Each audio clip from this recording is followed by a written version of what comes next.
సమ్మర్లో కూల్గా హాయిగా మెట్రోలో వెళ్లాలనుకున్న ప్రయాణికులకు హైదరాబాద్ మెట్రో బిగ్ షాక్ ఇచ్చింది. రైలు ప్రయాణ ఛార్జీలని పెంచుతున్నట్టు ప్రకటించింది. పెరిగిన మెట్రో ఛార్జీలు రేపటి నుంచి అమలులోకి రానున్నాయి. కనిష్ట టికెట్ ధర 10 రూపాయల నుంచి 12 రూపాయల వరకు పెంచింది. గరిష్ట టికెట్ ధరని 60 రూపాయల నుంచి 75 రూపాయలకు పెంచింది.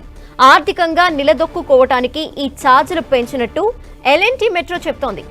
మెట్రో రైల్ సర్వీస్ చట్టం 2002 సెక్షన్ 34 ప్రకారం ఛార్జీలని సవరణ చేశారు.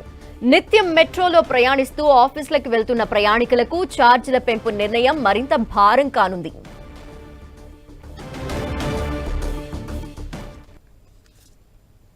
పెరిగిన మెట్రో ఛార్జెస్ కి సంబంధించిన డీటెయిల్స్ మా ప్రతినిధి రాముడిని అడిగి తెలుసుకుందాం. రాముడు, ప్రస్తుతం ఛార్జెస్ పెంపుకు సంబంధించి ప్రయాణికులు ఏమంటున్నారు?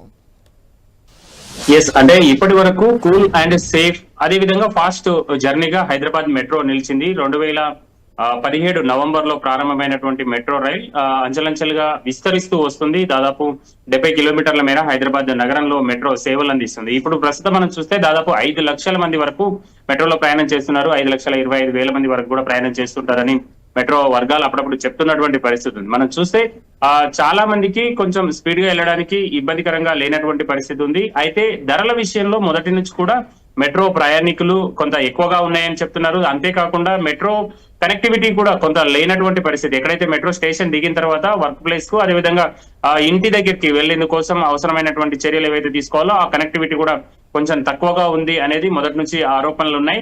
దానివల్ల కూడా పూర్తి స్థాయిలో మెట్రోకు ప్రయాణికులు పెరగలేదు. అంటే మెట్రో డిపిఆర్ రూపొందించినప్పుడు వేసిన అంచనా ప్రకారం ప్రస్తుతానికి 20 లక్షలకు పైగా మెట్రోలో ప్రయాణం చేయాలి, కానీ కేవలం 5 లక్షలు మాత్రమే చేస్తున్నారు. అది కాకుండా ధరలు ఎక్కువగా ఉండడం కూడా చాలా మంది మెట్రోకు రానటువంటి పరిస్థితి. కేవలం పీక్ అవర్స్ లో మాత్రం మెట్రో చాలా రద్దీగా ఉంటుంది. మనం చూస్తే ఐటీ కారిడార్ కు వెళ్లేటువంటి మార్గం, అమీర్పేట నుంచి ఐటీ కారిడార్ కు వెళ్లేటువంటి మార్గంలో ఒక్కొక్కసారి ఎక్కడానికి కూడా మెట్రో ఎక్కడానికి కూడా ఇబ్బందులు పడేటువంటి పరిస్థితి. అలాంటి తరుణంలో ఆ ఇబ్బందులు పడుతూ కూడా మెట్రోలో ప్రయాణం చేస్తున్నారు. బికాస్ ఆఫ్ టైం సేవింగ్, అదే విధంగా వేగంగా వెళ్ళొచ్చు, కొంచెం సేఫ్ గా ఉంటుందని. కానీ ఇప్పుడు పెరిగినటువంటి ధరలు చూస్తే కొంత ఇబ్బందికరంగా పరిస్థితులు మారేటువంటి అవకాశం ఉంది. అప్పటి వరకు హైదరాబాద్ నగరంలో ఉండేటువంటి ఆర్టీసీలో ఉచితంగా మహిళలకు సౌకర్యం కల్పించడంతో చాలా మంది మహిళలందరూ కూడా బస్సులలో వెళ్తున్నటువంటి పరిస్థితి. అందులో చూస్తే మెట్రో ఎక్స్ప్రెస్ కానీ ఇతర ఎక్స్ప్రెస్ బస్సులలో కానీ వెళ్ళడానికి అవకాశం ఉన్నటువంటి నేపథ్యంలో వాళ్ళందరూ మెట్రోకు వెళ్లకుండా ఆర్టీసీ బస్సులలో వెళ్తున్నారు. ఇప్పుడు పెరిగినటువంటి ధరలు కూడా కొంత ప్రభావితం చూపేటువంటి అవకాశం ఉంది. మనం చూస్తే మినిమం 2 రూపాయలు పెంచినట్టు మనకు కనబడుతుంది, మాక్సిమం 15 రూపాయలు పెంచినట్టు మనకు కనబడుతుంది. కానీ స్లాబ్లు చాలా ఎక్కువగా ఉన్నాయి. మెట్రో ఒప్పందం జరిగినప్పుడు కేవలం 6 స్లాబులు మాత్రమే ఉన్నాయి. అందులో 8 రూపాయల నుంచి 19 రూపాయల వరకు హైయెస్ట్ ఛార్జీలు ఉండాలి 2017లో మెట్రో రైల్ ప్రారంభమైనప్పుడు. కానీ అప్పుడే ఏకంగా 10 రూపాయలు మినిమం ఛార్జ్, అదే విధంగా అత్యధికంగా గరిష్టంగా 60 రూపాయల వరకు మెట్రోకు ఛార్జీలు పెంచారు. దాంతో కూడా చాలా మంది మెట్రోకు వెళ్ళలేదు. అందువల్లనే మెట్రో అధికారులు అనేక స్కీమ్స్ తీసుకొచ్చారు. అంటే పీక్ అవర్స్ లేని టైంలో 10% తగ్గింపు ఇచ్చారు. మెట్రో కార్డు పైన ప్రయాణం చేసిన వారికి తగ్గింపు ధరలు ఇచ్చారు. అట్లాగే సెలవులలో కేవలం 59 రూపాయలకి ఎన్నిసార్లు అయినా తిరిగేటువంటి అవకాశం ఇచ్చారు. అంతేకాకుండా స్టూడెంట్ పాస్లు కూడా, అంటే కొన్ని ట్రిప్స్ 20 ట్రిప్స్ కు చెల్లించేసి 30 ట్రిప్స్ తిరిగే విధంగా అవకాశం ఇచ్చారు. ఈ విధంగా అనేక కార్యక్రమాలు చేసి మెట్రోకు ప్రయాణికులను పెంచేటువంటి ప్రయత్నం చేశారు. ఆ తరుణంలో మనం చూస్తే మెట్రో కూడా కొంత ఆర్థికంగా ఇబ్బంది ఎదుర్కొంది.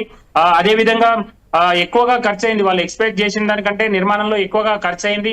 దాంతో పాటు కరోనా రావడం కూడా కొంత ఇబ్బంది, ఆర్థిక నష్టాలకు చేకూర్చింది. మొత్తం కూడా 6,500 కోట్ల నష్టాలు ఇప్పటి వరకు ఉన్నట్టు మెట్రో అధికారులు చెప్తున్నారు. అందువల్లనే మేము మెట్రో టికెట్ రేట్లు పెంచామని చెప్తున్నారు. ఈ కమిటీ ఏదైతే కమిటీ ఏర్పాటు చేసిందో ఆ కమిటీ ఇచ్చినటువంటి రిపోర్ట్ల ఆధారంగా, అదే విధంగా వాళ్ళు 2002 మెట్రో రైల్ యాక్ట్ సెక్షన్ 34 ఏదైతే ఉందో దాని ప్రకారం మేము మెట్రో ఛార్జీలు పెంచామని చెప్తున్నారు. అయితే ప్రభుత్వాలకు మాత్రం ఈ కమిటీకి సంబంధించినటువంటి నివేదిక